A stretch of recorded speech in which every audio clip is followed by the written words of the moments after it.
Bien, bonjour à tous ceux qui nous écoutent. Il y en a qui nous écoutent fidèlement, puis ça nous bénit de savoir ça aussi sur pourchrist.com où les gens téléchargent aussi les messages, vous les gardez dans leur cellulaire ou dans leur ordinateur. Puis sur le site aussi Assemblée pour Christ dans YouTube. Fait que c'est toujours bénissant de savoir qu'il y en a qui cherchent à se nourrir, mais juste de la parole de Dieu.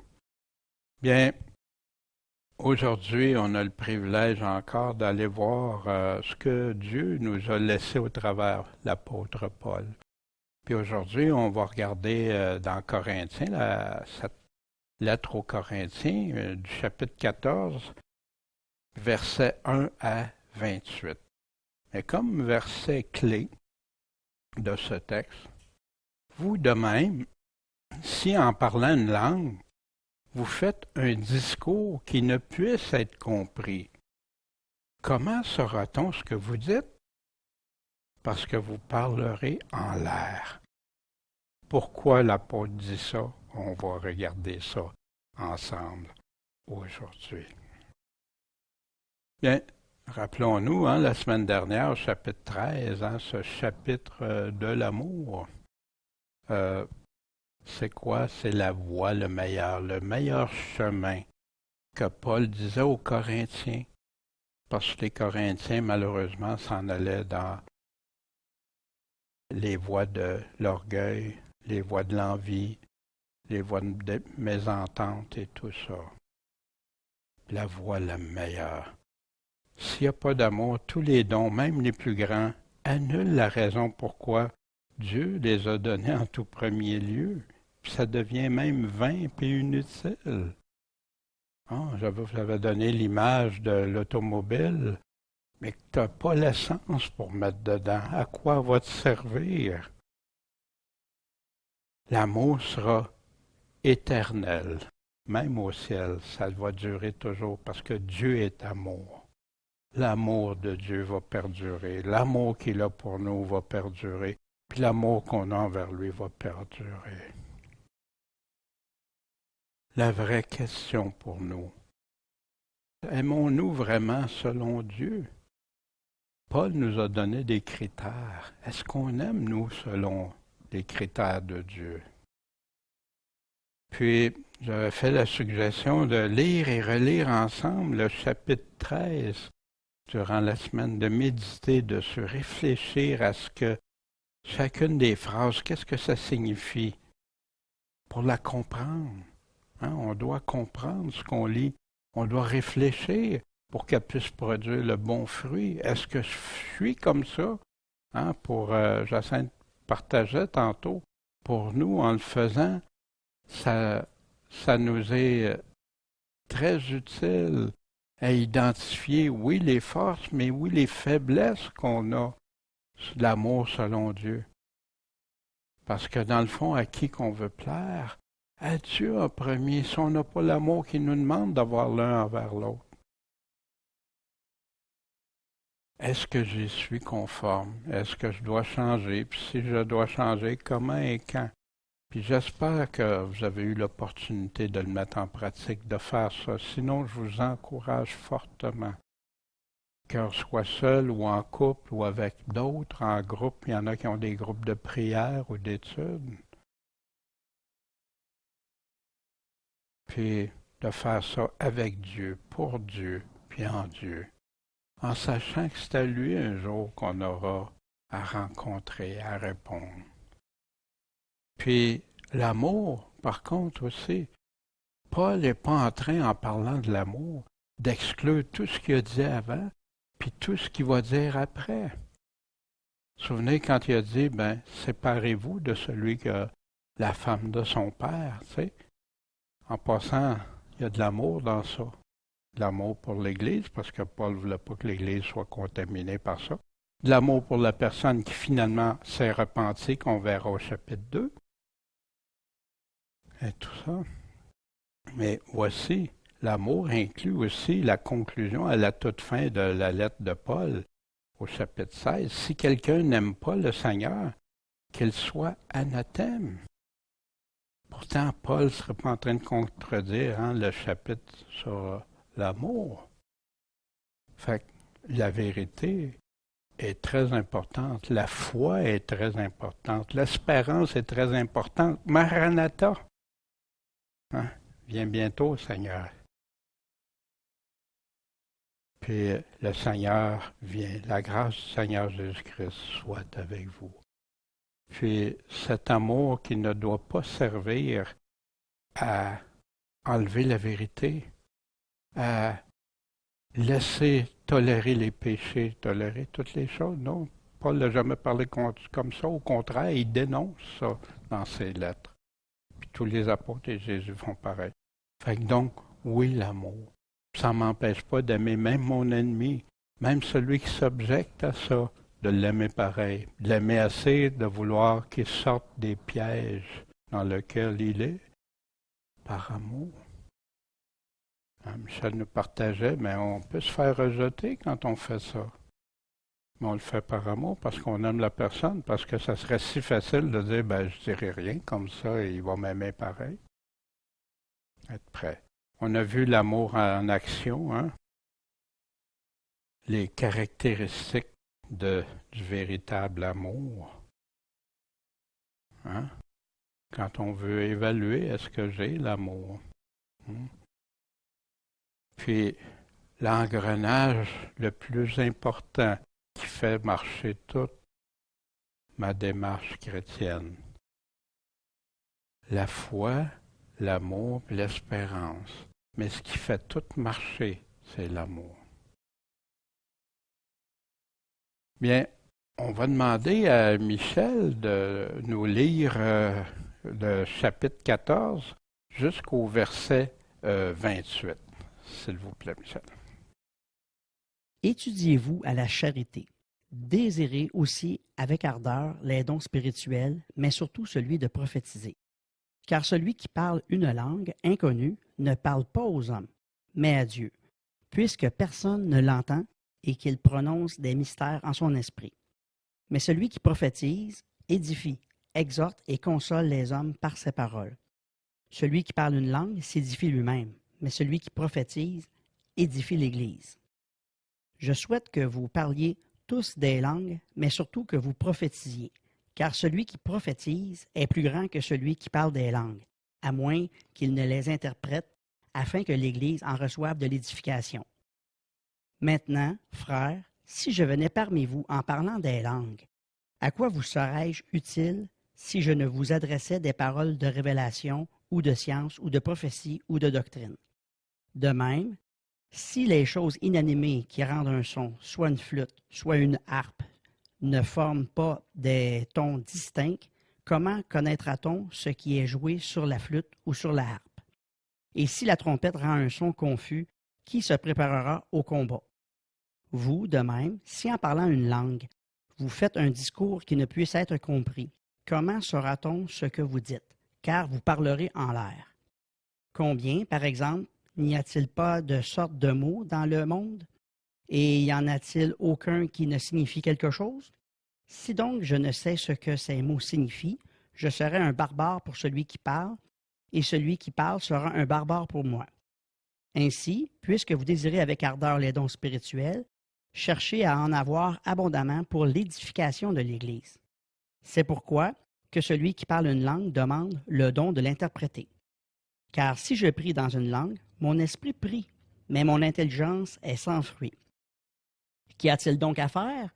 Je prierai par l'esprit, mais je prierai aussi par l'intelligence. Je chanterai par l'esprit, mais je chanterai aussi par l'intelligence. Autrement, si tu bénis en esprit, comment celui qui tient la place d'un ignorant répondra-t-il? L'amène à ton action de grâce, puisqu'il ne sait pas ce que tu dis. Il est vrai que tes actions de grâce sont excellentes, mais les autres n'en sont pas édifiées. Je rends grâce à mon Dieu de ce que je parle plus de langues que vous tous. Mais j'aime mieux prononcer dans l'Église 5 paroles par mon intelligence, afin d'instruire aussi les autres, que 10 000 paroles dans une langue inconnue. Frères, ne devenez pas des enfants quant au jugement, mais soyez de petits enfants à l'égard de la malice, et quant au jugement, soyez des hommes faits. Il est écrit dans la loi, « Je parlerai à ce peuple par des gens d'une autre langue et par des lèvres étrangères. Et même ainsi, ils ne m'écouteront point, dit le Seigneur. » Ainsi donc, les langues sont un signe non pour les croyants, mais pour les incrédules, au lieu que la prophétie est un signe non pour les incrédules, mais pour les croyants. Si donc toute l'Église est assemblée en un même lieu, et que tous parlent des langues, et que des gens du commun peuple ou des incrédules y entrent, ne diront-ils pas que vous avez perdu le sens? Mais si tous prophétisent et qu'il entre un incrédule ou un ignorant, il est convaincu par tous, il est jugé par tous. Et ainsi les secrets de son cœur sont manifestés, et ainsi, se prosternant la face contre terre, il adorera Dieu et publiera que Dieu est véritablement au milieu de vous. Que faut-il donc, frères? Lorsque vous vous assemblez, chacun a-t-il un cantique ou une instruction, une langue étrangère, une révélation, une interprétation? Que tout se fasse pour l'édification. S'il y en a qui parlent une langue, qu'il n'y en ait que 2 ou 3, tout au plus, et l'un après l'autre, et qu'il y en ait un qui interprète. S'il n'y a point d'interprète, que celui qui parle une langue se taise dans l'Église, et qu'il parle à lui-même et à Dieu. Bien, merci Michel d'avoir lu ce passage, hein, qui a quand même plusieurs choses, mais qu'on va pouvoir examiner. Seigneur Dieu, tu nous as laissé ta parole et on veut bien la comprendre. Seigneur, on sait que Paul parfois aborde des sujets, parfois comme Pierre dit qu'il y en a des difficiles à comprendre, mais qu'il y en a qui tordent le sens et c'est ce qu'on veut jamais faire, Seigneur. Au contraire, on veut rester attaché à ta parole. Fait que donne-nous ta sagesse, Seigneur. Tu as pris ton Esprit Saint pour inspirer Paul, lui donner ses paroles. Fait qu'on veut être sûr de bien les comprendre pour pouvoir bien les appliquer. Puis merci Seigneur parce que on sait que tu entends les paroles. Puis aide tous ceux et celles qui cherchent à te plaire, à t'obéir, à écouter ce que tu dis avant d'écouter ce que les hommes disent. Merci Seigneur. En ton nom Jésus-Christ, notre Seigneur, le roi des rois, le Sauveur. Amen. Bien, Paul continue. Il n'avait pas terminé sur l'amour, hein, parce que l'amour est essentiel. Il nous dit, si on n'a pas ça, le reste s'écroule. Fait étudiez-vous à la charité. Qu'est-ce que ça peut vouloir dire? Étudie, regarde, examine, cherche. Que t'aies le vrai amour, le véritable amour. Puis désirer aussi avec ardeur les dons spirituels. Hein? Il n'est pas en train de mépriser les dons, Paul, ici. Hein? Comme il a fait avec l'amour. Mais les autres aussi, mais l'amour est le prédominant. Pas exclusif, mais prédominant. Et voici ici, Paul est en train de répondre. Hein? Vous vous souvenez, il a commencé pour ce qui est des dons. Hein? Il a commencé ça au chapitre 12. Il va continuer jusqu'à la fin du chapitre 14, qu'on verra du voulant la semaine prochaine. Mais Paul parle toujours des dons, à des questions qu'on n'a malheureusement pas, mais qu'on peut faire certaines déductions. Mais si c'est une déduction au lieu de juste le texte qui nous dit, on doit faire attention, on doit toujours être prudent avec ça. Fait qu'ici, hein, surtout celui de prophétiser. Cette semaine, on va regarder un des sujets, parce que Paul aborde 2 sujets, mais on va poursuivre un deuxième la semaine prochaine. Aujourd'hui, on va se concentrer avec celui du don des langues, qui a amené beaucoup de confusion, je crois, dans l'Église, puis que certains prennent position pour, d'autres contre, puis toutes sortes de choses. Fait que nous, on va tenter de regarder qu'est-ce que Paul est vraiment en train de dire. Hein, vous vous souvenez, hein, Paul répète ça, désirer aussi avec ardeur les dons spirituels. Puis Paul leur avait dit ça aussi. Or, désirez avec ardeur les dons les meilleurs. Mais je vais vous montrer une voie encore plus excellente que de désirer les dons, la façon d'avoir vraiment ce que Dieu veut dans notre vie. Parce que malheureusement, les Corinthiens aussi, il y avait des divisions de l'envie, de l'orgueil et tout ça. Puis un avec des dons, l'autre ne l'avait pas, puis etc. Puis ça faisait des conflits. Est-ce que c'est ça? Pour ça que Paul est obligé de lui parler de l'amour qui est si important. Mais juste pour cette semaine, pour les prophéties, on va regarder juste pour clarifier un peu, pourquoi Dieu utilise des prophètes. Par amour, Dieu avertit des choses à venir. Prophétiser, ça veut dire les choses qui s'en viennent. Et choisit des personnes qui vont le répéter. Mais ça va être bien important qu'il le répète selon ce qu'il a dit. Des promesses qu'il a faites, des choses à venir. La vie éternelle en fait partie. Nouveau cieux, nouvelle terre, l'espérance en lui. Les avertissements aussi. Les prophètes, dans l'Ancien Testament, comme dans le Nouveau Testament, avertissent, puis prêchaient la repentance, le retour à Dieu. Puis quand Dieu fait ça, c'est afin d'en sauver le plus grand nombre, même dans son peuple. Parce que dans son peuple, ils ne sont pas tous sauvés, malheureusement, parce qu'ils s'égarent, ils se détournent de Dieu. Il y en a qui se détournent. Mais les gens ne veulent plus entendre ça aujourd'hui à cause des nouvelles doctrines qui ont été véhiculées. Aussi, la venue de Jésus, ses accomplissements, sa mission, c'était tout prévu d'avance, prédit que c'est ça qui était pour arriver. C'est ce qui a confirmé Jésus-Christ à beaucoup de Juifs, dont Paul lui-même, que c'était vraiment le Fils de Dieu, qui il était. Les prophéties aussi qui parlaient d'Israël, de l'Église, qu'est-ce qui arriverait dans l'Église au début, au cours du temps, puis à la fin aussi. Ceux qui croiront qui Jésus est, ce que dit Jésus, puis le met en pratique, puis aussi ceux qui ne le croiront pas, puis leur destinée de chacun, selon leur choix, de croire et de suivre le Seigneur ou non. C'est tout dit d'avance, enseigné d'avance. Mais par qui? Par le Seigneur Jésus, puis ses apôtres que lui a choisis. Qui avait des titres de prophète? Dans l'Ancien, il y en a plusieurs, mais concentrons-nous aujourd'hui. Jésus, le plus grand prophète, était Jésus-Christ. Il vous suscitera un prophète comme moi, dit Moïse. Écoutez-le dans tout ce qu'il va vous dire. Les apôtres de Jésus, qu'est-ce qu'ils ont fait? Est-ce qu'ils n'ont pas annoncé les promesses, les avertissements, la venue de Jésus? Pourquoi il était celui qui disait qu'il était?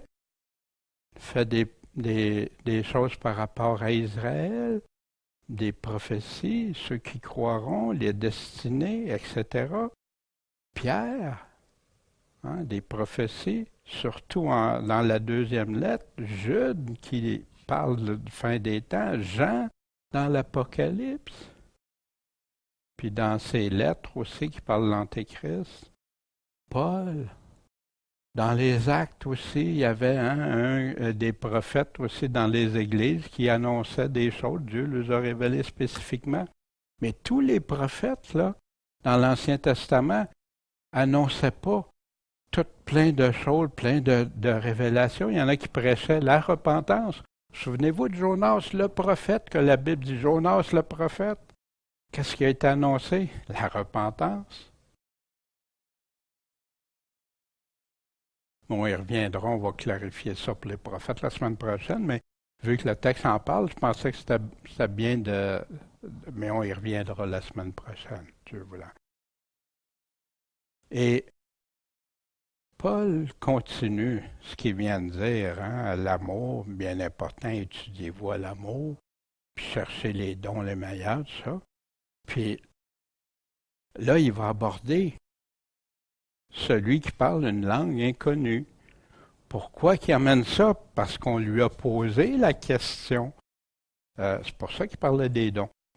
Car celui qui parle une langue inconnue ici ne parle pas aux hommes, mais à Dieu. Beaucoup de confusion inconnue parce que Paul avait écrit si je parlerais la langue des hommes, puis même si je parlerais celle des anges. Fait qu'il y en a qui pensent qu'il y a un langage très spécial des anges que on peut parler un langage des anges. Mais Paul, c'est pas ça qu'il est en train de dire. Même si ça serait ça, hein, comme je donne l'exemple à Michel, ben, Michel veut me faire un don de son auto, puis là, il dit, ben, je vais te donner mon auto, ou je te donnerai mon auto. Daniel, même si c'est une Cadillac, exemple, hein, mais je sais que Michel n'a pas ça, là, il y a mieux que ça. Mais même si, voyez-vous, ça ne veut pas dire je te donnerai tout mon argent, même si, hein, ben, ça ne veut pas dire que tu l'as, ça. Mais en tout cas, mais ça a mis de la confusion. Il y en a qui ont interprété ça. Ah, ben, on peut parler le langage des anges. On a dit aussi que quand les anges sont adressés aux hommes, c'est toujours un langage audible et compréhensible par l'homme. Mais ici, quand il parle une langue inconnue de qui? Des autres. On va voir ça, on va clarifier, on va voir ça très, très clairement dans la Bible même. Mais il parle à Dieu. Si ici tu rentres, tu parles chinois, c'est la seule langue que tu parles. Mais, puis tu parles. Moi, je comprends rien. Vous autres, est-ce que vous comprenez? Prenez? Non. Fait que quand il parle lui-même puis à Dieu. Il n'y a pas de mystère là. Puis personne l'entend, personne ne le comprend. Il prononce des mystères dans son esprit. Des mystères pour qui? Pour lui ou pour nous autres? C'est nous autres que c'est un mystère de l'entendre, ce qu'il dit. Mais lui, dans sa tête, il sait c'est quoi qu'il dit. Puis c'est important dans son esprit. Pourquoi? Parce qu'il y en a qui vont, après ça, changer la suite qui va venir avec l'Esprit Saint. Mais Paul ne change pas de contexte, on va le voir. Voici, hein, Paul disait, quand je parlerai les langues des hommes, même des anges, si je n'ai pas l'amour, je suis comme l'airain qui résonne ou une cymbale qui retentit.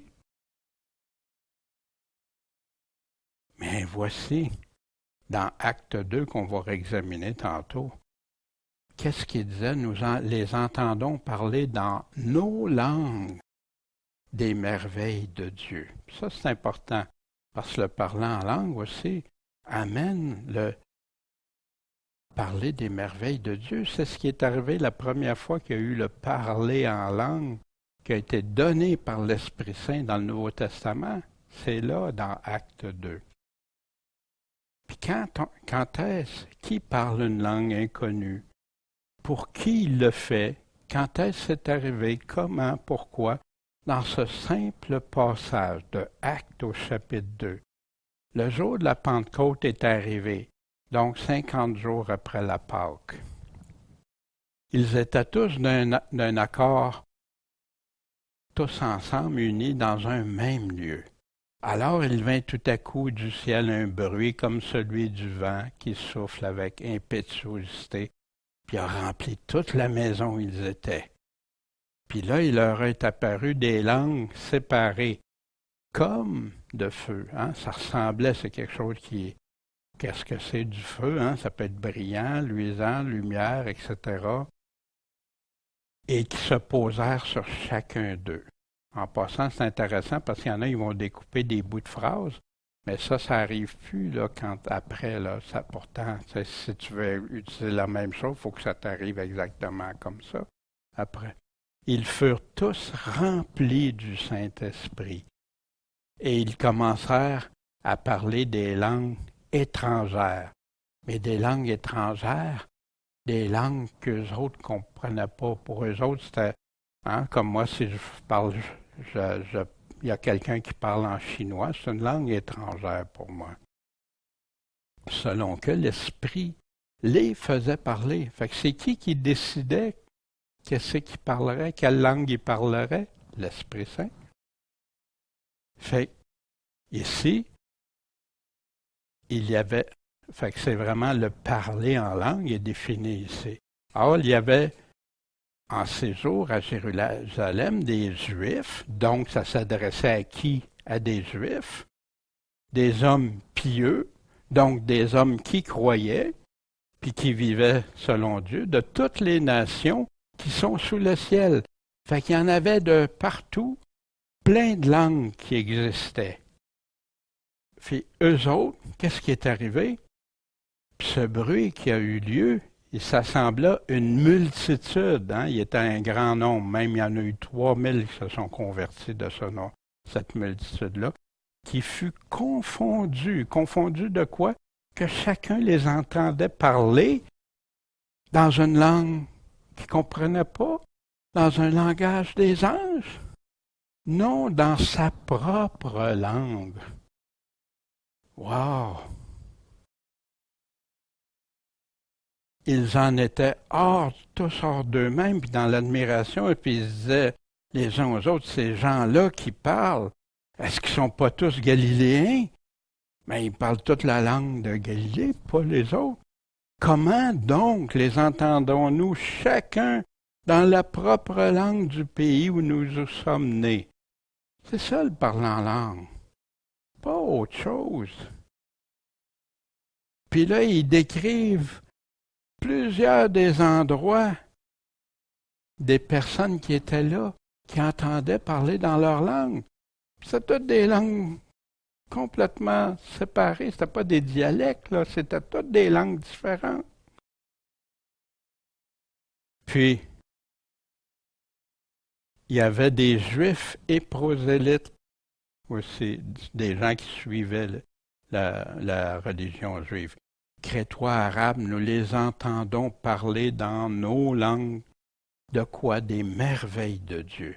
Un autre critère important quand tu parles des langues. Pour ça qu'il glorifie Dieu. Il parle à lui, à Dieu, dans sa langue que lui comprend et que les autres ne comprennent pas. Mais ici, le miracle, c'est que le Seigneur leur a accordé par l'Esprit Saint de parler. Pourquoi il a fait ça? Parce que c'est un signe pour les Juifs qu'on va voir, qui avaient besoin, puis voir, wow, ils ont été étonnés, frappés. Capter leur attention, c'est un miracle, un signe pour eux. Mais celui qui prophétise, lui, édifie, exhorte et console les hommes par ses paroles. Ah, celui qui annonce, qui parle des choses que Dieu a dit qui arriveraient. Il ne peut pas dire de n'importe quoi. Il y en a qui s'appellent prophètes puis qui ils disent plein d'affaires, puis quand tu compares ça avec la parole, ça ne marche plus, là. Ils vont beaucoup plus loin, ou des fois ils modifient ou ils retranchent des choses. Fait que celui qui prophétise, lui, ça fait quoi? Ça édifie, ça exhorte, puis ça console les hommes en parlant. Mais si c'est dans une langue en chinois, puis que j'ai juste des Français, hein? Celui qui parle une langue s'édifie lui-même. Ben oui, moi je peux parler en chinois ici, puis je m'édifie avec ce que Dieu dit, puis glorifier Dieu, puis tout ça. Mais je ne suis pas en train d'édifier l'Église, à moins que quelqu'un explique ce que je suis en train de dire, ou je le traduise. Puis si je le traduis moi-même, j'aurais pas besoin de parler une autre langue, je vais parler tout de suite dans la langue, tout simplement.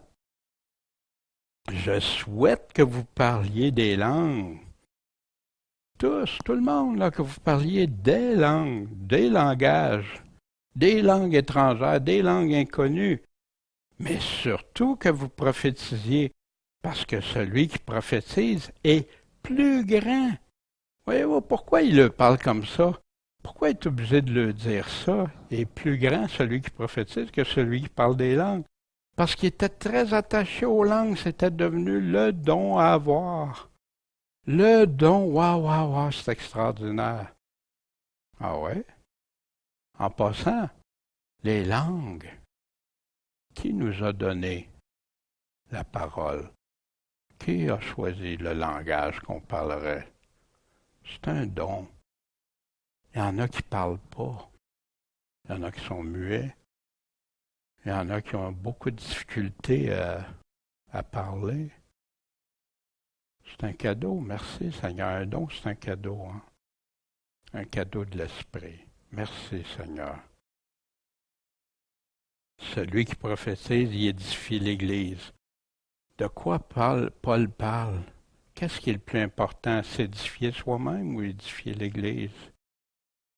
Ben c'est sûr, je dois m'édifier. Si je ne m'édifie pas, ça ne marchera pas. Mais si c'est juste pour moi, l'amour est quoi? Elle ne cherche pas son propre intérêt, cherche celui des autres aussi. Hein? Fait que je souhaite que vous parliez plus de langues. Puis, celui qui parle des langues, à moins qu'il ne les interprète, afin que l'Église en reçoive de l'édification. Fait que si je suis chinois, puis je veux vous parler, qu'est-ce que je vais faire? Je vais l'interpréter en français. Je vais vous le parler en français, pas en chinois. Pourquoi? Pour que les autres comprennent.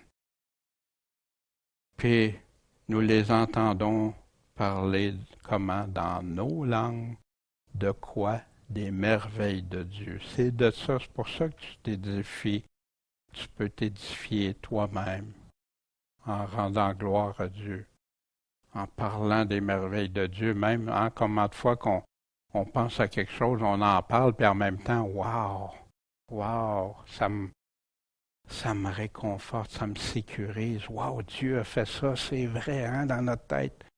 Et tout ça, ça vient. Maintenant, frères, si je venais parmi vous en parlant des langues, à quoi je vous serais utile? À quoi ça vous servirait? Si je vous adressais pas des paroles de révélation, de connaissance, de prophétie ou de doctrine, à quoi je servirais? Je vous parle dans des langues que vous ne comprenez pas. Je vous parle dans une langue. Puis c'est intéressant parce que Paul va continuer à définir la même chose, donc l'exemple qu'il donne, hein?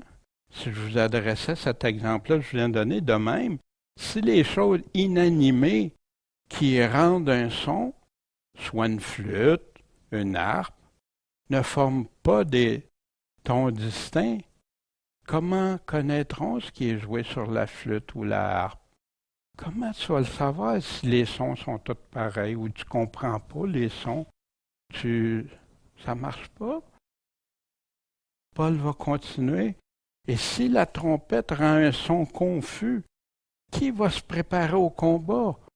Les trompettes étaient les moyens pour les armées de se préparer au combat. Même dans l'Ancien Testament, on a pour Israël, hein, pour plusieurs, la trompette. Mais la trompette, il y avait des signes, des sons différents. Est-ce que je m'en vais au combat? Est-ce que je me replie? Est-ce que je suis en stand-by? Est-ce que... Il y avait tous des sons, des choses différentes pour te donner. Mais si tu ne l'entends pas, tu ne sais pas c'est lequel des sons, comment tu vas te préparer? Vous de même, la même chose pour vous.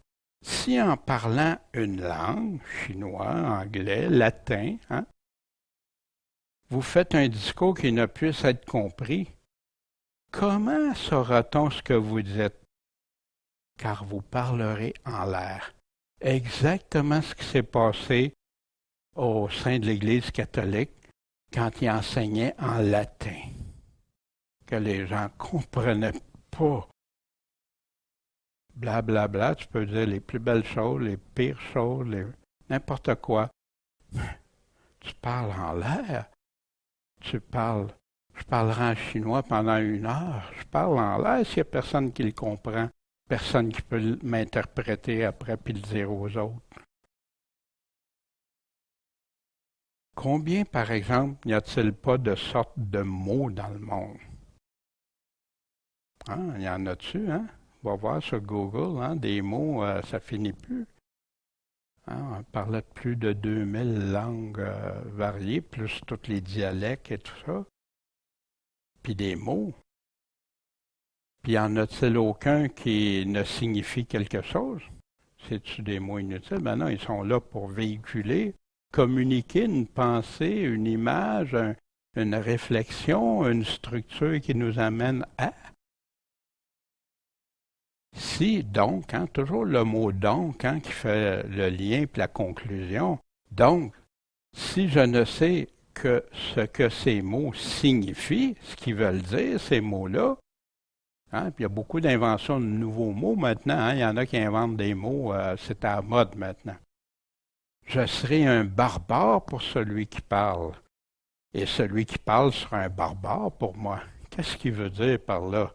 Ben, si on ne se comprend pas, on n'a aucune idée de ce qu'un dit de l'autre, hein? Puis il utilise un terme qui était utilisé à cette époque-là, ben, le barbare, tu sais, ça veut dire que tu ne comprends pas. Un barbare qui arrive, il me parle, je ne le comprends pas. Je parle à un barbare, il ne comprend pas ce que je suis en train de dire. Aujourd'hui, ça a eu une autre connotation, hein, barbare, mais...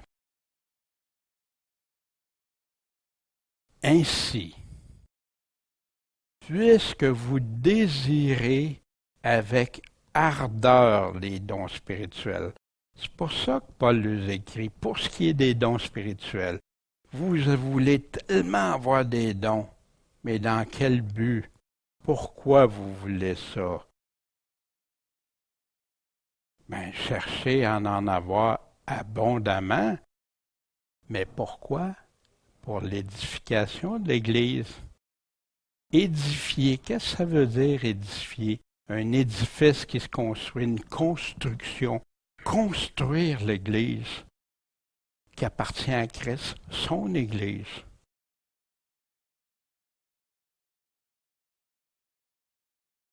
C'est pourquoi que celui qui parle une langue demande le don de l'interpréter. Remarquez ici, il ne dit pas que celui qui a le don de parler en langue demande. C'est pas ça qu'il dit si je reste attaché au texte, puis au contexte de Paul, ce qu'il est en train de dire.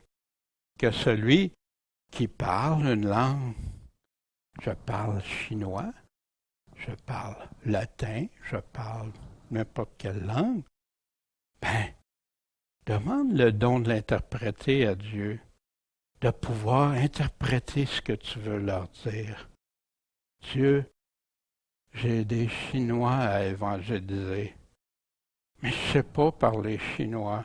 Il y a des missionnaires, enfin, on demandait à Dieu, Dieu, donne-moi le don de l'interpréter, de le dire dans leurs mots, de le dire dans leur langue. Puis, c'est ça Paul est en train de remettre. Il n'y a pas de mystère. Et on va regarder ça, pourquoi c'est arrivé, ça, cette confusion des langues-là. Pourquoi qu'il y a des doctrines nouvelles qui ont sorti dans les années 1900 par rapport au don des langues. Car si je prie dans une langue, mon esprit prie. Le mien, mon esprit. Hein? Je prie dans mon esprit.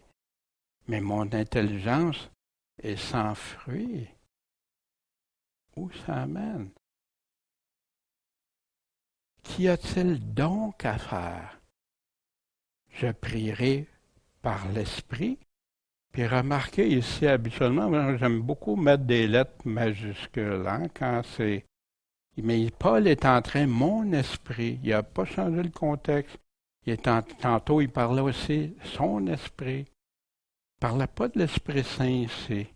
Puis il y en a qui changent les choses de je prierai par l'esprit, par mon esprit, mais je prierai aussi par l'intelligence.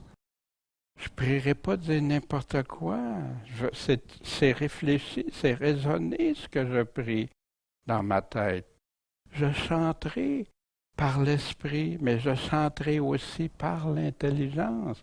Fait qu'il y en a qui pensent que tu peux appliquer ça. Puis là, c'est plus toi, là, c'est l'esprit qui chante, c'est l'esprit qui prie, mais je pense pas que c'est ça que Paul est en train de dire ici. Il est en train de nous ramener dans toi, là. Les autres ne comprennent pas dans ta tête. Toi, tu le sais dans ta tête qu'est-ce qui se passe, qu'est-ce que tu veux dire, Puis ton intelligence est en train de marcher, là, quand tu utilises ta tête aussi. Autrement, si tu bénis en esprit, hein, dans mon propre esprit, comment celui qui tient la place d'un ignorant ici, c'est pas péjoratif, c'est quelqu'un qui ne connaît pas, tout simplement, répondra-t-il l'amène à ton action de grâce? Pourquoi? Parce qu'il ne sait pas ce que tu dis. Il ne comprend pas ce que tu es en train de dire en chinois. Il est vrai que tes actions de grâce sont excellentes. Ben oui, si toi tu pries Dieu dans ton esprit, tu glorifies Dieu, puis avec l'intelligence qu'il t'a donnée, la sagesse qu'il t'a donnée, ben oui, mais les autres, eux autres, sont pas édifiés. Hein, ça revient tout le temps, ça, les autres édifiés, l'édification. Hein, on se souvient qu'on avait vu ça, c'est Dieu qui détermine à chacun les dons selon sa volonté. Qu'est-ce que lui va donner à chacun? Dieu détermine à chacun sa position dans son Église. Qu'est-ce que tu vas jouer comme rôle? Puis Dieu détermine à chacun rôle et responsabilité. C'est Dieu qui donne ça. Mais si l'autre ne comprend pas ce que je suis en train de faire avec ce que Dieu m'a donné, je ne suis pas en train de les édifier. Je m'occupe de moi, mais pas des autres.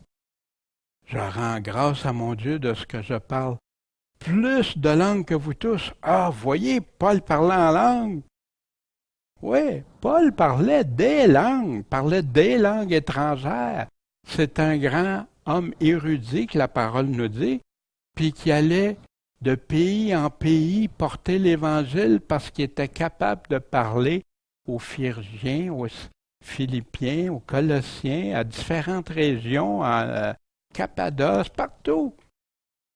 Il y avait le langage que ça prenait pour leur parler. En plus, Paul parlait hébreu, parlait grec. On a tout ça. Mais oui, puis ses écrits ont été écrits en grec. Puis Paul était hébreu, né d'hébreu, qui a appris le hébreu.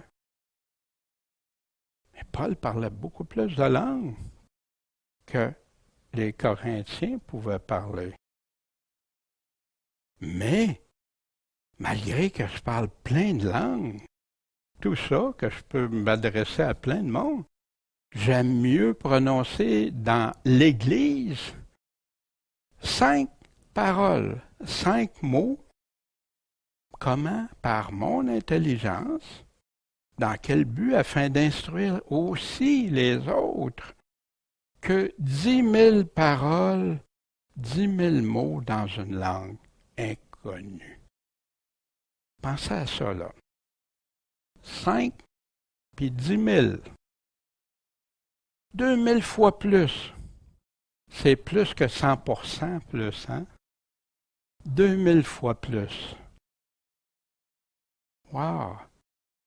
Les Corinthiens, que ceux qui pensaient que le don à parler les langues, là, c'était si important, puis que là, s'ils pouvaient parler une autre langue que ceux qui étaient autour d'eux autres, là, ils se sentaient wow spirituellement, hein? Wow, Paul, es-tu en train de péter le ballon? Je pense que oui, moi. Frère, puis voici Paul avec son amour aussi, patiemment pratique l'amour. Il lui dit ce qui ne va pas, mais il lui donne aussi la solution. Frère, devenez pas des enfants. Il lui revient avec des enfants. Il me semble que je recevrais une lettre d'un frère, de quelqu'un que j'aime beaucoup dans la foi, puis tout ça. Quelqu'un que je sais qui est solide dans la foi, puis un enseignant, et tout ça. Puis il m'écrirait ça à plusieurs reprises. Daniel, sois pas un enfant, t'agis comme un enfant, un enfant ici, un enfant là. Comment je me dirais, ouais, Seigneur, c'est vrai, je suis enfantin comme ça. Ou si je suis mature.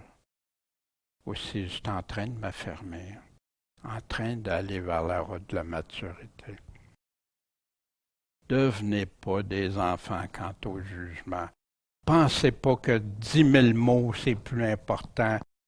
10 000 mots que vous dites dans une autre langue, c'est plus important que 5 mots que les autres vous comprennent. Fait que, puis il appelle ça comment? À l'égard de la malice. Wow! Pourquoi qu'il dit ça? Parce que c'est mal ce qu'ils font. Ceux qui pensent que, puis ils font ça dans l'Église, puis que qu'est-ce que ça fait? Puis il va nous donner des conséquences de ça, ça s'en vient.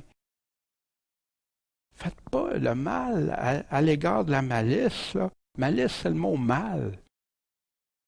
Et quant au jugement, par exemple, soyez des hommes faits, des matures, accomplis parfaitement, qui est synonyme. Puis, et là, il continue, puis il va retourner à l'Ancien Testament. Ici, il mentionne, et il est écrit dans la loi, c'est intéressant, il va citer Ésaïe. On va voir ça. Je parlerai à ce peuple, à quel peuple qui est en train de parler du peuple juif? Comment? Par des gens d'une autre langue et par des lèvres étrangères. Je vais lui parler dans d'autres langues. Exactement ce qui est arrivé à la Pentecôte, hein, la fête de la Pentecôte. Qu'est-ce qui est arrivé? Tous ceux qui venaient de partout, les Juifs qui venaient de partout, ils l'ont entendu. Ils ont entendu. Oh, c'est des gens d'une autre langue. C'est des Galiléens. Puis ils nous parlent dans notre langue. On les comprend tous.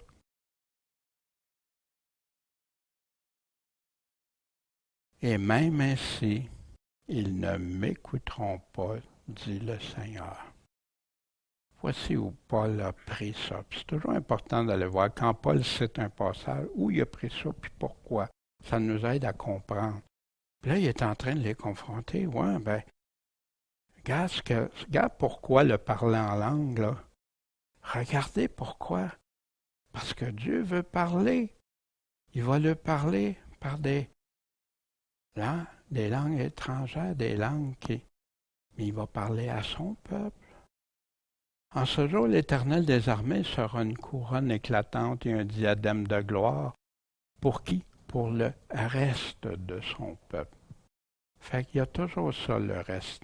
C'est pas son peuple n'est pas automatiquement tout sauvé. Son peuple qui est sauvé, c'est ceux qui vont persévérer, comme ici, ceux qui vont rester. C'est ceux qui vont le suivre, qui vont lui obéir. Et là, ils deviennent sous sa protection et avec toutes les promesses qui viennent avec. Mais beaucoup ont péri. On a vu pourquoi, puis ça nous sert d'exemple que Paul nous disait. Hein? Puis ici, il parle, il chancelle, et on va voir de qui par le vin, hein? Le vin, la boisson forte, les sacrificateurs, les prophètes chancellent par la boisson forte, ils sont vaincus par le vin et troublés par la boisson forte. Ils chancellent en prophétisant. Puis on sait que l'ivresse, la boisson aussi, a deux significations. Oui, le vrai alcool, hein, mais aussi l'ivresse envers Dieu. L'ivresse de l'idolâtrie, l'ivresse qui est conduite ailleurs qu'à Dieu, que Dieu appelle l'idolâtrie ou adultère envers lui.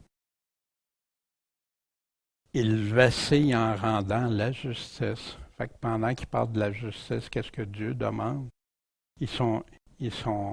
Ils vacillent. Toutes leurs tables sont pleines de vomissements et d'ordures, tellement qu'il n'y a plus de place. Wow! Comment Dieu compare ça? Hein? Comme Pierre quand il dit la truie qui s'est vautrée, puis qu'ils sont retournés à des termes durs, mais des termes pour faire wow! Nous faire réfléchir, réaliser. Puis il continue dans Ésaïe 28 que Paul est en train de citer. Fait que là, si vous remarquez, il y a des guillemets ici. Ben, des guillemets vont souligner le fait que c'est pas Dieu qui est en train de parler. C'est eux, ceux qui chancellent, ceux qui sont les sacrificateurs et prophètes. À qui veut-il enseigner la sagesse et à qui faire entendre l'instruction? Est-ce à des enfants sevrés, attachés à la mamelle? Arrachés, à la mamelle? Car il donne loi sur loi, règle sur règle, règle sur règle un peu ici, un peu là. Mais dans le fond, Dieu, il nous donne pas tout, là. Il donne comme ça, puis il rajoute ci, il rajoute ça toujours, il y a trop. Puis là, il en donne un peu là, ici et là. Fait que, voici comment les sacrificateurs, les prophètes parlent. Fait que, aussi, c'est par des lèvres qui balbutient et par une langue étrangère qu'il parlera à ce peuple. C'est ça que Paul est en train de dire. Il va lui parler comment? Par des langues étrangères. C'est ici le repos, que vous donniez du repos à celui qui est accablé. C'est ici le soulagement. Mais ils n'ont pas voulu écouter. Aussi, la parole de l'Éternel sera pour eux comment? Loi sur loi, règle sur règle, un peu ici, un peu là, afin qu'en marchant, ils tombent à la renverse, qu'ils soient brisés, qu'ils tombent dans le piège et qu'ils soient pris. Wow! Savez-vous qu'il y a des églises qui utilisent ça, règle sur règle, loi sur loi, pour justifier leurs choses? Mais de quoi il est en train de parler? Vous parlez comme ça, les prophètes? Moi, voici, c'est ça. C'est comme ça que vous le voyez, c'est comme ça que vous voyez comment j'enseigne, ce que je vous ai donné. Voici comment ça va être pour vous autres, vraiment.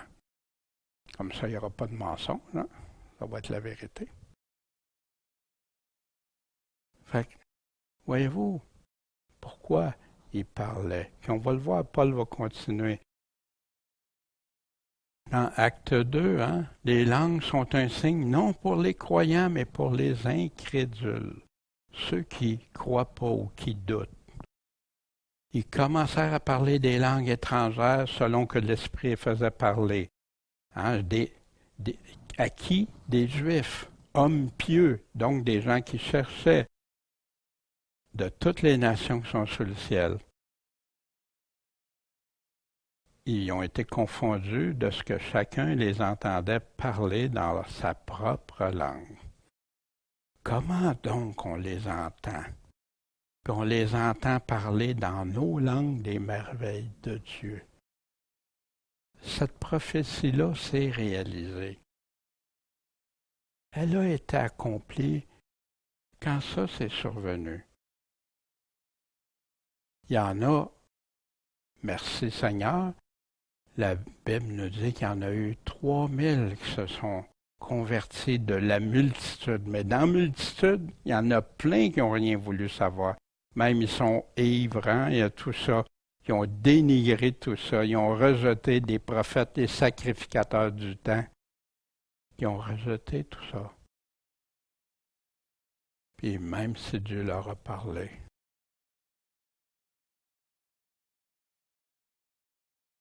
Donc, ainsi donc, les langues sont un signe pour qui? Non pour les croyants. C'est pas un signe pour les croyants. Comment ça se fait dans les églises que j'entendais? Le parler en langue, c'est un signe pour nous autres, pour nous parler à nous autres. Mais ça ne contredirait pas ce que Paul nous a dit, ce que la Bible nous dit. Puis pour eux, c'est tout un signe pour les uns les autres. Mais si je crois Paul, je vais croire là. Mais pour les incrédules, c'est pour ceux qui ne croient pas. C'était pour les Juifs qui ne croyaient pas. Puis ça a même servi quand Pierre est arrivé, il a été chez Corneille. Vous vous souvenez, au chapitre 10, il ne voulait pas y aller au début parce que les Juifs, avec les non-Juifs, puis il a été chez Corneille, puis après ça, il a vu, ils se sont mis à en parler des langues que les autres qui accompagnaient Pierre ont vu parler. Puis là, ils ont dit, hey, comme nous autres au chapitre 2, quand on a reçu, ils ont parlé des langues comme nous autres. Ils ont-tu parlé des langues que personne ne comprenait? Ben non, les autres les ont entendues, les merveilles de Dieu. La même chose avec Corneille, ils ont entendu dire ce qu'ils disaient, les Corneille et ceux qui l'accompagnaient disaient des merveilles, glorifiaient Dieu. Ils n'auraient pas pu dire ils ont glorifié Dieu s'ils n'auraient pas compris le langage qu'ils utilisaient. Mais c'était des Juifs qui l'accompagnaient, qui venaient de justement ces 3000-là qui ont été convertis, puis qui avaient des langues différentes aussi. Voyez-vous? Puis la prophétie, c'est un signe, un miracle, pas pour les incrédules, mais pour les croyants. Tu peux-tu croire? Tu peux-tu croire les prophéties si tu es un incroyant? Rarement. À moins que tu t'intéresses à la vérité et tu dis, hey, regardons ça, c'est vrai. Pas de la divination, là. Non, à ce que Dieu a dit. Les langues, c'est pour ceux qui ne croyaient pas, qui doutaient. Comme les apôtres, même à Jérusalem, qui ont douté quand Pierre est revenu.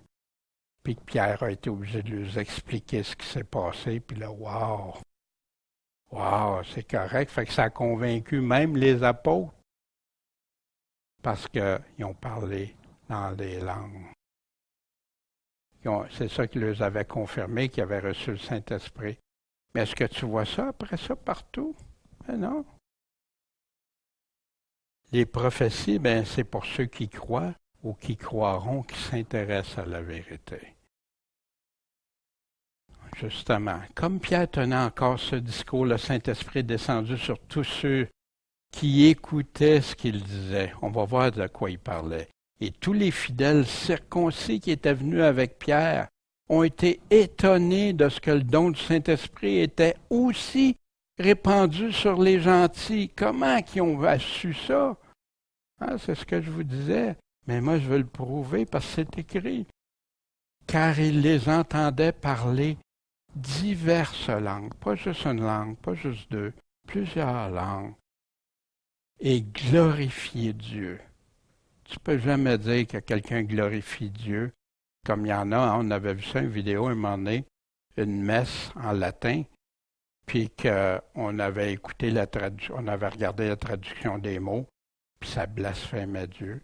Puis ça ne disait pas le Saint-Esprit, ça disait les saints esprits au pluriel. Wow! Je pourrais-tu dire wow, amen à ça? Une langue que je ne comprends pas. Non, mais ils entendaient glorifier Dieu. Alors Pierre reprit, quelqu'un peut-il refuser l'eau du baptême à ceux qui ont reçu le Saint-Esprit? Aussi bien que nous. Confirmé, Dieu a mis son miracle-là, a mis ce signe-là pour qu'on soit, parce que les Juifs seraient restés, il y aurait eu des divisions, Juifs et non-Juifs.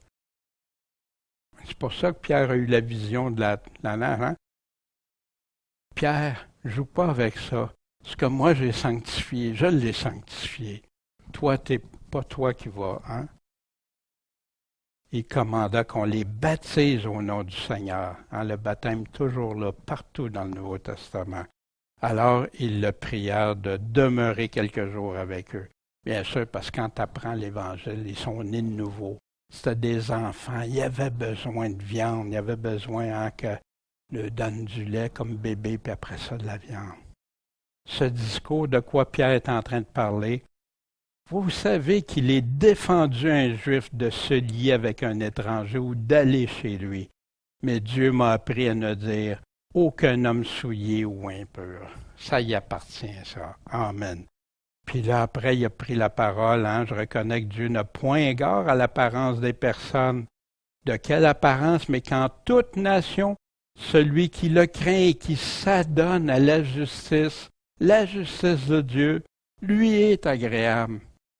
Fait que Il osera, comme il annonçait à Israël, la bonne nouvelle de la paix par Jésus-Christ, qui est le Seigneur de qui? Pas juste des Juifs, de tous. Vous savez ce qui est arrivé, hein? Puis après le baptême de Jean, comment Dieu a oint du Saint-Esprit et de puissance Jésus de Nazareth, qui allait de lieu en lieu faisant du bien, guérissant tous ceux qui étaient opprimés par le diable, parce que Dieu était avec lui. On est témoin de toutes ces choses-là, tant au pays des Juifs qu'à Jérusalem. Ils l'ont fait mourir, ils l'ont pendu au bois, mais Dieu l'a ressuscité le troisième jour, lui a donné de se faire voir, non à tout le peuple, mais à des témoins que Dieu avait choisis d'avance. Hein? Plus de 500 personnes qu'on apprend. À nous qui avons mangé et bu avec lui. Il s'est montré très clairement ressuscité. C'est pour ça qu'après ça, ils ont pu prêcher, puis avec pleine assurance, malgré toutes les menaces qu'on leur a faites, malgré toutes les souffrances qu'on leur a fait endurer, malgré tout ce qu'ils ont fait de leur vie, torturés, brûlés pour certains, pendus. Mais ils savaient que ce n'était pas un mensonge. Hein? Ce n'est pas comme quelqu'un qui pense que c'est ça. Ils l'ont vu, ils le savaient. Ils auraient tout rejeté si ça aurait été un mensonge. Hein? Qui mourrait pour tu sais que c'est un mensonge, c'est pas vrai ce que tu dis, puis là, tu es prêt à mourir parce que tu as dit un mensonge. Il nous a commandé de prêcher au peuple, d'attester que c'est lui que Dieu a établi juge des vivants et des morts. Hein? Fait qu'il est en train de parler de quoi ici? La justice de Dieu, puis que Dieu va juger. Tous les prophètes rendent de lui ce témoignage que quiconque croit en lui reçoit la rémission des péchés par son nom. Crois en lui, tu crois qui il est, le Fils de Dieu. Tu crois ce qu'il a dit, la parole de Dieu. Voici, celui-ci est mon Fils bien-aimé, écoutez-le dans tout ce qu'il va nous dire. Les signes, les miracles. Mais oui, Jésus avait dit que ça arriverait, qu'il y aurait des signes, des miracles. Les Corinthiens sont beaucoup attachés aux signes et aux miracles. Hein? Mais pas d'amour, des divisions, de l'envie, des chicanes, des péchés dans l'Église, plein d'affaires. Il leur dit, allez par tout le monde, prêchez l'Évangile à toute créature qu'on a de défini, précisé dans Matthieu 28, enseignez-leur tout ce que je vous ai commandé. Celui qui croira sera baptisé, et qui croira et sera baptisé sera sauvé. Mais celui qui ne croira pas sera condamné. Et voici les miracles qui accompagneront ceux qui auront cru. Ils vont chasser des démons en mon nom, ils vont parler des nouvelles langues. Ah oui, il est là le parlant langue. Ils saisiront les serpents. Quand ils auront bu quelques breuvages mortels, il ne fera point de mal. Ils imposeront les mains aux malades et ils seront guéris. Tout ça est arrivé. On a tout ça dans le Nouveau Testament. Paul, Pierre, des apôtres, d'autres. Ils ont fait ça. Même Paul s'est fait mordre par un serpent. Tout ça est arrivé. Ça veut-tu dire que Dieu peut faire de miracles? Non, Dieu fait des miracles quand il veut, comme il veut. C'est lui qui décide. Pas nous autres. Mais il y en a beaucoup qui les miracles. Mais Jésus a averti de ça, ceux qui cherchent des signes et miracles. Fait que, puis là, le Seigneur, après leur avoir parlé, fut élevé au ciel, il s'assit à la droite de Dieu. Puis étant parti, qu'est-ce qu'ils ont fait? Ben, ils ont mis en pratique, ils ont prêché quoi? La parole, hein? Ils ont prêché Dieu partout. Le Seigneur opérant avec eux. Hein? Dans ce temps-là, le Seigneur opérait avec eux et confirmait la parole comment? Par les miracles qui l'accompagnaient. Essentiel, très important pour confirmer que ça vient vraiment de Dieu. Mais est-ce que tu es obligé d'avoir des miracles tout le temps pour croire en Dieu? Dangereux, ça. La foi des choses qu'on ne voit pas. L'espérance, hein? Mais quand est-ce que ça serait réapparu, le don des langues, puis pourquoi? C'est un homme, William G. Seymour, qui a été leader du réveil de Azusa Street, hein, Los Angeles, dans les années 1900. En 1905, il a fait un sermon qui traitait de la réception du Saint-Esprit. Puis avec le signe que tu as reçu le Saint-Esprit, le signe le parler en langue étrangère. Le 24 février 1906, il a prêché à l'église de la pasteur Julia Hodgkin à Los Angeles. Il affirmait que le parler en langue était le premier signe biblique manifestant que le croyant était rempli par le Saint-Esprit. Fait qu'il a été chercher quelque chose dans Actes, hein, qu'il a pris, mais que tu ne vois pas réapparaître par la suite. Puis là, il dit, c'est ça, ton signe, là, garde les apôtres. Oui, mais les apôtres, ils ont-tu eu ils n'ont pas eu quelque chose comme des flammes de feu? Il n'y a pas eu un grand bruit? Il n'y a pas eu quelque chose? Ah non, ça c'est plus important.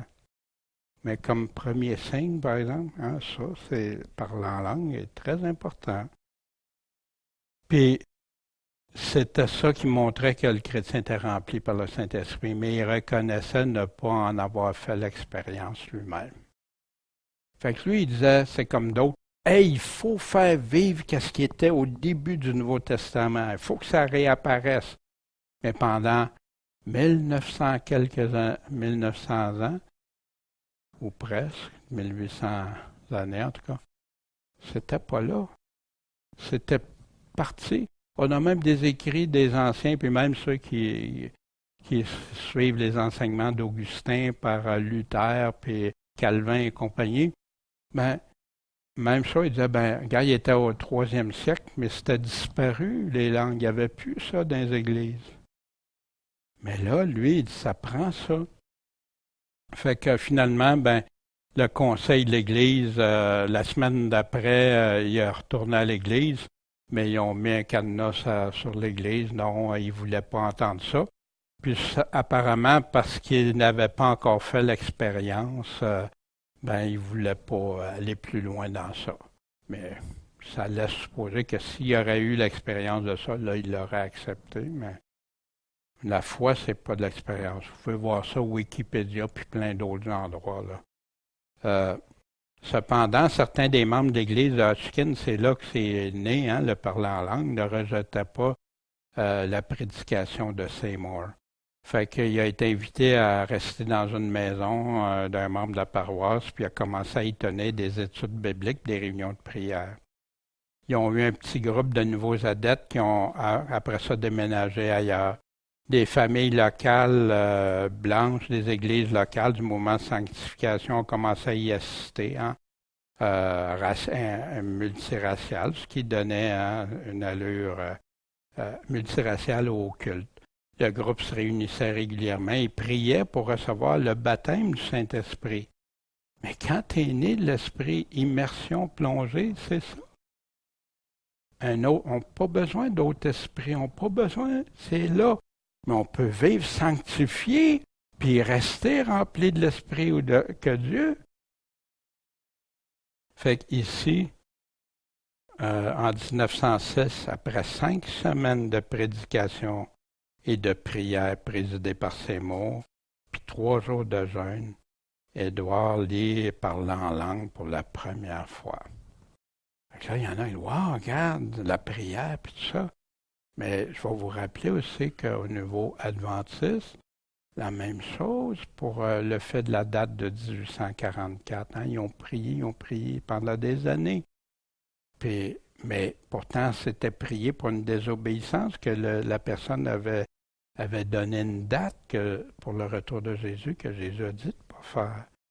La même chose dans l'Église catholique, la même chose pour ceux qui... comment est-ce qu'ils appellent les spirituels, là, des personnes d'ordre spirituel, comme on a déjà vu, tu sais, qui étaient dans des choses, en tout cas, je ne veux pas m'égarer, là, mais je reviendrai, mais des choses que Dieu, c'est pas ça, ça contredit la parole de Dieu, c'est pas ça que Dieu dit. Du spiritisme même, qui amène au spiritisme. Fait qu'il a parlé en langue la première fois. La réunion suivante, Seymour a partagé le témoignage de Lee, hein, qui influence les autres, puis il a prononcé un sermon sur Acte 2, verset 4. Il s'est servi de ça pour les apôtres, et bientôt 6 autres personnes se mirent à parler en langue. puis compris Jenny Moore, qui est devenue sa femme. Quelques jours plus tard, le 12 avril, Seymour parlait en langue pour la première fois après avoir prié toute la nuit. Il demandait quoi, le parler en langue? Parce qu'il ne croyait pas qu'il avait reçu l'Esprit de Dieu. Ça lui prenait un signe. Mais moi, j'ai été confronté à ça quand je me suis converti. Jacinthe et moi, on était dans une église pentecôtiste parce que c'est quelqu'un de pentecôtiste qui nous a intéressés à la Bible puis à l'Évangile. On était jeunes bébés dans le Seigneur, pas affermis. Puis là, on nous disait, il faut parler en langue. Vous n'avez pas été baptisé. Oui, vous avez reçu Jésus, mais vous n'êtes pas baptisé du Saint-Esprit. Il faut parler en langue. Puis là, on regardait ça. Hey, mon Dieu, je le veux, ça aussi, là, c'est important. Puis je priais, puis tout ça. Puis là, puis en priant, à un moment donné, le Seigneur, pourquoi tu veux ça? Hein? Pourquoi tu tiens tant à ça? Comme les autres. Je me suis rendu compte que c'était de l'envie que j'avais. Comme les Corinthiens vivaient, de l'envie pour des dons, de l'envie pour des choses. Puis là, je suis tombé sur tous parlent-ils en langue? Wow! Ça a tranché, ça a frappé, ça. Puis ça a commencé, puis il est arrivé plein d'affaires, là, je vous fais grâce. Mais pendant 1900 ans, 1800, quelques années, en tout cas, il n'y a pas eu besoin de langue. Tout à coup, c'était bien nécessaire. Puis Dieu nous a dit, des nouvelles doctrines, à la fin, ça serait rempli. Puis quel fruit ça a porté? Des gens qui se roulent à terre parfois dans les églises après avoir reçu ce baptême du Saint-Esprit. Souvenez, on avait fait une étude pendant quelques mois, jusqu'au mois de décembre, dans les réunions de prière, puis on étudiait le livre de Fernand Legrand, qui était tout sur le parler en langue. 60 quelques pages, mais qu'on a pris, puis on a étudié, examiné si c'est vrai ce qui est dit ou pas. Puis en passant, il est en PDF, Michel, si tu veux le mettre avec le show. Il y avait aussi sur MP3 un message audio de Fernand Legrand. Je ne sais pas si c'est possible de le mettre aussi ou pas, là, je ne sais pas. En tout cas, je sais. Puis les gens peuvent le trouver aussi sur Internet, de Fernand Legrand qui parlait, lui, comme ancien pasteur pentecôtiste, puis qui donne des choses très intéressantes à réfléchir. Fait que donc, si toute l'Église est assemblée dans un même lieu, parce qu'ils ne sont pas toujours assemblés dans les mêmes lieux, l'Église. L'Église du Seigneur peut être partout, puis dans des maisons, puis tout ça. Et que tous, mais là ils sont tous ensemble, tous parlent des langues, fait que là il peut y avoir plusieurs langues, et que des gens du commun peuple du monde rentrent dans l'Église, ou des incrédules entrent dans l'Église, des gens qui ne croient pas. Ben oui, ça arrive que des gens ne sont pas encore dans la foi, mais ils veulent entendre parler de la foi. Ils veulent. C'est sain, ça, de vouloir la personne, au lieu de tout rejeter, regarde, peut-être c'est pas vrai, peut-être c'est vrai, mais je vais aller voir en tout cas. Ou des fois, c'est quelqu'un qui les a invités, puis ils ont pas osé dire non, mais des fois, il y en a plusieurs qui sont convertis après de ceux-là. Ne diront-ils pas que vous avez perdu le sens? Voyons donc, où est-ce qui est passé votre bon sens? Qu'est-ce qui se passe? On entend dans l'Église, moi je viens ici pour apprendre des choses. Là, je regarde ça aller, un parle en chinois, l'autre en japonais, en grec, en italien, tout ça, puis on ne comprend pas ce qu'il se dit, là. Puis là, il les voit aller, puis wow, puis c'est ça, croire en Dieu. C'est ça, la Bible. Ne diront-ils pas que vous avez perdu le sens? C'est exactement ce qui est arrivé en 1906, quand les gens ont été voir ça, parce qu'il y en a qui ont adhéré, mais c'est devenu grand, le monde venait voir ça, wow, qu'est-ce qui se passe là, puis tout ça. Dans le Los Angeles Times, le journal de l'époque, les réunions se tiennent dans un abri délabré d'Azusa Street. Bon, C'est pas riche, ça, c'est pas un défaut, là. Les dévots, sauf ça dépend de l'abri, si c'est sale, là, c'est une autre histoire. Et les dévots de cette étrange doctrine. Pourquoi qu'il disait ça? Pourtant, il parlait des autres chrétiens, des autres églises, il disait pas une étrange doctrine. Dans ce temps-là, les gens, non. Tu sais, c'est la Bible, il y avait à croire. Il y en a qui peuvent être d'accord ou pas d'accord, mais la Bible, c'était toujours le livre de Dieu. Croyant, pas croyant, etc. Il y avait, ça faisait juste commencer à dénigrer la Bible dans ce temps-là, avec toutes les nouvelles versions qui ont sorti.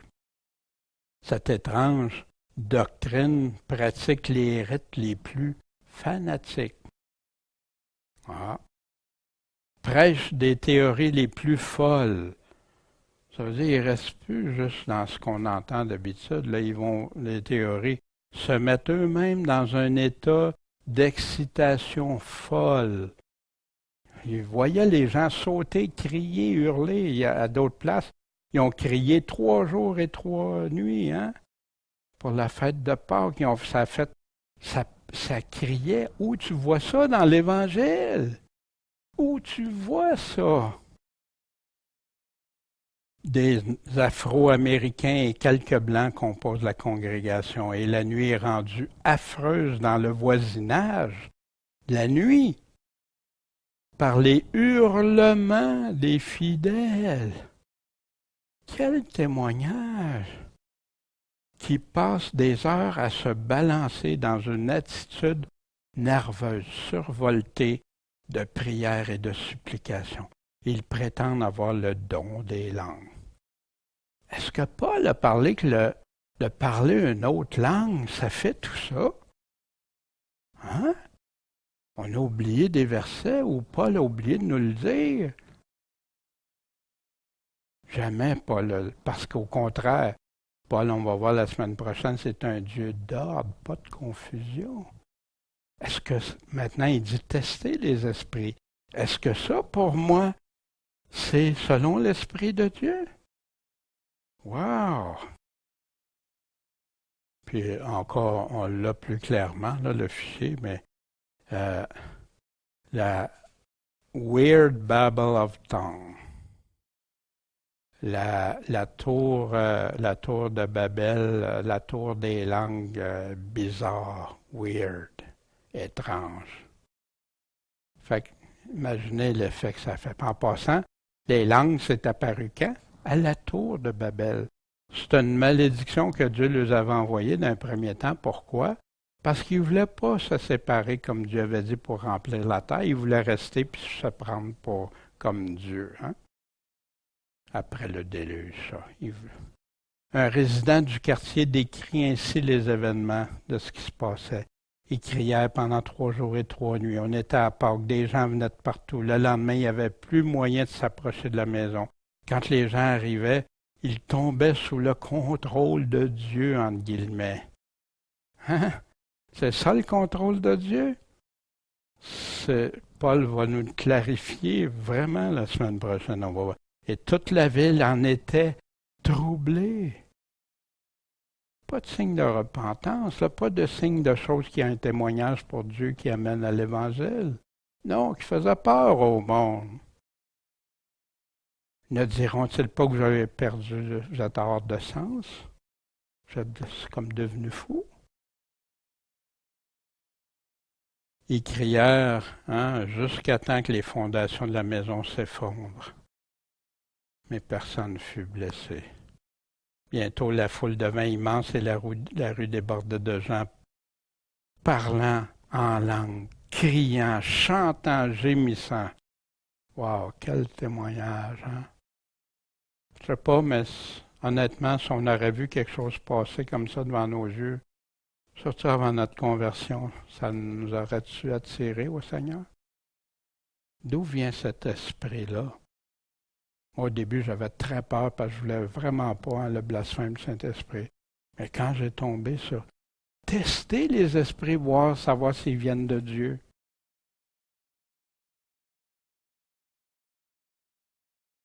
Fait que le porche de la maison s'est effondré, ça les a forcés à aller ailleurs. Mais voyez-vous, le don du parler en langue qu'on parle dans plusieurs assemblées aujourd'hui, ou puis chez certains, il y en a qui ont pris position. Oui, c'est ça, on veut ça. Hey, on le veut, ça, on l'envie même de l'avoir, ça. Mais pour d'autres, non, non, non. Comme moi me disait quand j'allais à une église baptiste, non, non, ça c'est... Non, non, non. Ouais, mais dis-moi pourquoi non. Dis-moi pas juste, c'est... Explique-moi. Puis pour qu'on parle. Non, non, c'est pas bon, il ne faut pas en parler. Mais c'est pas bon. Mais dis-moi. Paul l'explique. L'Évangile nous explique. Puis là, Paul continue, hein? Ils vont penser que vous êtes hors de centre. Mais si tous prophétisent, tous parlent des choses de Dieu, ce que Dieu a dit, et qu'il entre un incrédule ou un ignorant, il est convaincu par tous, il est jugé par tous. Pourquoi que Paul dit ça? Il continue. Et ainsi, les secrets de son cœur sont manifestés. Ce qui est caché dans le cœur, wow, ça sort, là. Et ainsi, se prosternant la face contre terre, il va adorer Dieu et publier que Dieu est véritablement au milieu de vous. Fait que moi, j'ai eu de la misère avec ça au début parce que j'avais été dans une église pentecôtiste puis je pensais qu'il fallait prophétiser, c'est dire des secrets, la divination, deviner ce que l'autre avait, puis tout ça. Fait que ça m'a un peu... Mais après, non, tu regardes. Voici. Car la parole de Dieu est vivante et efficace, plus pénétrante qu'aucune épée à deux tranchants, perçant jusqu'à la division de l'âme et de l'esprit, des jointures et des moelles. Hein, ça y va. Cette semaine, on regardait Corinthiens 13. Hein? Ben oui, ça tranche d'un bord puis de l'autre. Puis oui, ça va chercher profondément ce que tu as dans le cœur. Jugeant des pensées et des intentions du cœur. Les secrets de ton cœur, manifestés. Qu'est-ce qui fait ça? Ce que Dieu a dit, sa parole. Ce que Dieu dit. Puis prenez aussi le casque du salut et l'épée de l'esprit, qui est quoi? Qui est la parole de Dieu. Ce que Dieu dit, c'est ça qui va faire, qui va nous convaincre. Comment vous avez été convaincu que l'Évangile est vrai? Par des mystères que quelqu'un vous a dit? Par des divinations? Par quoi? Par la parole de Dieu. Puis combien de fois des gens vont voir l'enseignant, le pasteur, le prédicateur, puis ils disent « Hey, un matin, là, j'avais l'impression que c'était pour moi que tu disais ça. C'était à moi que tu disais ça. » Mais le prédicateur, là, il ne savait pas pantoute. Mais en disant la parole de Dieu, en disant ce que Dieu a dit d'avance, puis a dit ce qui va se passer, ça, c'est venu toucher mon cœur. En tout cas, fait qu'il y en a qui veulent rester, que ça prend quelqu'un. Mais moi, quand j'entends des affaires comme j'ai déjà entendu d'une assemblée, puis que la personne se lève, puis devine, hein, dit des affaires, puis là, les autres, hein, il sait qu'est-ce que je pense dans le cœur. Regarde, il a dit des affaires. Comme des diseuses de bonne aventure peuvent faire des fois quand ils vont révéler des choses, puis que là, la personne dit, c'est moi Dieu qui vous parle. Wow! Aucun prophète a osé dire ça. Ainsi parle l'Éternel. Jamais que ma voix soit entendue, moi, mes mots, ce que vous entendez ma voix, ça c'est Dieu. Non. Ce que Dieu dit, il va se servir de ma voix pour le transférer, pour la chose.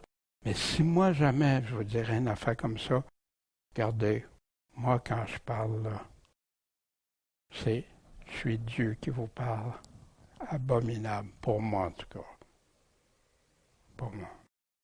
Fait que soyons prudents dans ça. Ça l'a amené toutes sortes de fruits, qui allaient un peu de levain fait lever toute la pâte.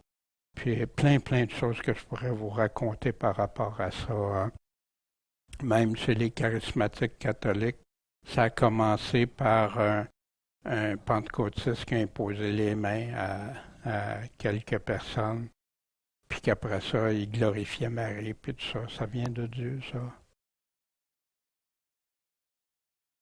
Donc, qu'est-ce qu'il faut faire, frère? Hein, vous voyez, il utilise souvent le mot frère, hein, qui se veut intime. Hein? Jean va utiliser souvent petits-enfants, hein, mes bien-aimés. Hein? Ici, que faut-il donc? Donc, qu'est-ce qu'il faut faire avec tout ça, là? Au lieu de dire 5 mots, hein, 10 000 mots, parler une langue que d'autres ne comprennent pas. Qu'est-ce qu'on fait avec tout ça? La solution. Lorsque vous vous assemblez, chacun a-t-il un cantique, un chant, un cantique qui parle de Dieu, un cantique qui glorifie Dieu, ou une instruction? Voici ce que Dieu dit. Une langue étrangère, une révélation. Ce matin, hein, Michel partageait. Regarde, wow, là, regarde, là, je l'ai lu souvent, mais là, wow, c'est clair qu'est-ce que c'est en train de dire. Amen. Puis c'est-tu le fun quand il nous le partage, puis on grandit avec ça. Une interprétation. Fait interprétation de la Bible, non, interprétation d'une langue. Que quelqu'un ne peut pas parler en français, mais quelqu'un puisse l'interpréter, ce qu'il dit. Que tout se fasse. Tout se fasse pourquoi? Pour l'édification, la construction. S'il y en a qui parlent une langue, qu'il n'y en ait que 2 ou 3, tout au plus, dépassez pas ça. Parce que si chaque fois que quelqu'un parle en chinois, puis que, par exemple, Noël doit le traduire, qu'est-ce que ça fait? On a tous assisté à des conférences. Il y a un traducteur. Puis là, la personne parle, l'autre répète, mais dans une autre langue. Qu'est-ce que ça fait? Puis tu perds l'intérêt des fois des gens ou des choses. Fait 2 ou 3, pas plus. Et l'un après l'autre, qu'il y en ait un qui interprète. C'est long, ça peut être long. Puis s'il n'y a pas d'interprète, s'il n'y a personne qui connaît la langue de l'autre, si la personne est capable de s'interpréter elle-même, il n'y a aucun problème parce que, premièrement, elle va le dire dans la langue que les autres vont comprendre. Mais s'il n'y a pas d'interprète, que celui qui parle une langue se taise dans l'Église. Je suis chinois, je rentre ici, je vois que c'est juste français. Puis je vois pas personne qui... J'ai parlé quelques mots, mais personne ne comprend. Puis qu'est-ce que je peux faire, par exemple? Je peux me taire, puis que je me parle à moi-même puis à Dieu, entre nous deux. Là, j'ai pas le choix. J'aimerais ça être en unité avec les autres, mais je peux pas. Parce qu'ils ne me comprennent pas, puis je les comprends pas. Mais je vais être en présence de frères chrétiens. Puis à Corinthe aussi, qui est une ville, hein, on a parlé de ça au tout début, une ville qui a des ports où les gens transigeaient, il y avait besoin de transiger par là. Il y a plein de langues qui venaient de partout. Mais il y en a qui avaient appris à connaître Dieu, puis qui voulaient trouver une place qui avait des frères, des sœurs. Tout pour l'édification. Paul revient sur l'édification. Celui qui prophétise, qu'est-ce qu'il fait? Édifie, exhorte, console par ses paroles. Celui qui parle une langue s'édifie, mais lui-même. Celui qui prophétise, lui, édifie l'Église. Je souhaite que vous parliez des langues, mais surtout de prophétiser. Puis, à moins que quelqu'un, il dit que celui qui prophétise est plus grand que celui qui parle des langues, à moins que quelqu'un qu'il ne les interprète pour que l'Église en reçoive l'édification. Fait que c'est là, si j'ai pas le don de parler dans la langue des autres, mon Dieu, s'il te plaît, donne-moi ce don-là, que je puisse leur parler. Un missionnaire qui s'en va, que, Seigneur, qu'il puisse me comprendre. Puis, cherchez à en avoir abondamment des dons, mais pourquoi? Pour l'édification de l'Église. Puis, c'est vrai que tu peux avoir des actions de grâce excellentes, mais les autres ne sont pas édifiés. Tu es tout seul à en profiter. Et que tout se fasse pour l'édification. Paul est encore en train de faire quoi aux Corinthiens? De les prendre de bébés comme des enfants, à des hommes, des femmes grandissant dans la foi pour atteindre la maturité selon Dieu. Mais c'est pas avec des parlant en langue. Fait que Paul, la Bible, il parlait en langue. En passant, hein, combien il y a de livres qui parlent de ça, du parler en langue dans le Nouveau Testament? C'est quoi les langues? On a ça au chapitre 2 de Actes, puis verset 10. Pour qui s'adressaient les langues? Pour les croyants juifs. Qui parlait en langue? Tout le monde parle en langue? Non. Pourquoi d'autres parlaient d'autres langues? Dans le chapitre 2 et 10, on retrouve tout ça. Quand est-ce que c'est déjà arrivé? Puis quand je parle d'une langue inconnue des autres, à qui je parle? Pourquoi je parlerais des langues que personne ne connaît? Comme à des enfants, soyez pas dépourvus de jugement. Soyez des hommes et des femmes faits, matures. Pas si ça clarifie des choses pour vous, le parler en langue, le don du parler en langue. Je vous suggère, avec le fichier en PDF là, sur le livre que, voyons, Fernand Legrand fait, Tout sur le parler en langue, qui est excellent pour faire des réflexions, des études. Puis s'il y a des personnes qui nous écoutent pour inclure dans leur réunion de prière ou apporter des choses dans leur assemblée ou pour vous-même, ça vaut la peine. Si la question des langues est quelque chose qui est problématique pour vous parce que vous n'êtes pas sûr, c'est-tu oui, c'est-tu non, tout ça, je pense que ça pourrait vous aider. Paul nous enseigne en ce matin, c'est quoi le don le plus utile? Hein? La prophétie, dire les choses que Dieu a dit, mais quoi? Avec l'amour. Pourquoi parler dans une autre langue sans que les autres puissent la comprendre quand elle est superflue dans l'Église? Les autres ne comprennent pas, à moins que quelqu'un puisse dire qu'est-ce que j'ai dit, répéter dans la langue compréhensible. Pas en latin. Tout pour l'édification de l'Église, pour qu'on se bâtisse ensemble, construire sur du solide, sur Jésus-Christ. Y a-t-il une langue ou des mots qui ne servent pas? Que Dieu, l'Esprit Saint nous aurait donné quelque chose qui ne serait pas utile? Qu'on n'aurait pas besoin? Puis que des hommes d'aujourd'hui nous diraient que oui, c'est important quand l'Esprit Saint qui a parlé à Paul, qui a inspiré Paul pour nous écrire, dit que, regarde, si tu parles une langue que les autres ne peuvent pas comprendre, ça à quoi sert? À quoi ça sert? Ben, c'est sûr, tu n'as pas le choix si tu es chinois et tu es le seul chinois dans l'Assemblée. Mais si tu demandes d'avoir le don pour pouvoir parler avec les autres de Dieu, des choses de Dieu. Les langues, ils les entendaient glorifier Dieu. Fait qu'ils comprenaient qu'est-ce qu'ils disaient. À qui s'adresse une langue que les autres ne peuvent pas comprendre sans interprétation? Seulement la personne même. Ou s'il y a deux Chinois, peut-être eux autres peuvent se comprendre. Le vrai résultat quand l'Esprit de Dieu agit, c'est quoi?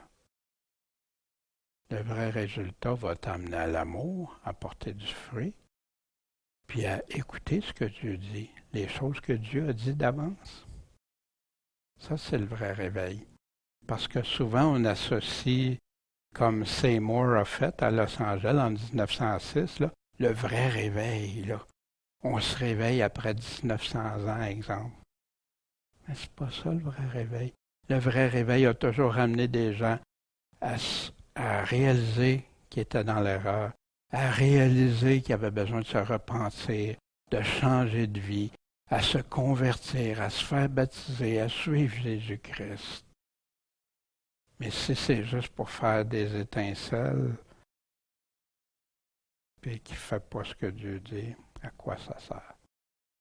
Ben, puis en passant, c'est jamais pour offenser des frères ou des sœurs qui pourraient être dans des choses, mais d'amener qu'est-ce que Dieu dit. Bon Père Céleste, merci de ta parole, puis merci aussi des faits historiques qu'on peut examiner parce que tu nous dis de tout vérifier, de vérifier avant, puis que tu puisses aider tous ceux qui sont en recherche.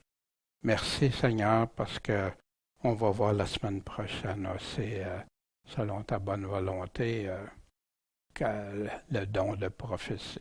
Merci pour tout Seigneur. On t'aime, on veut te suivre.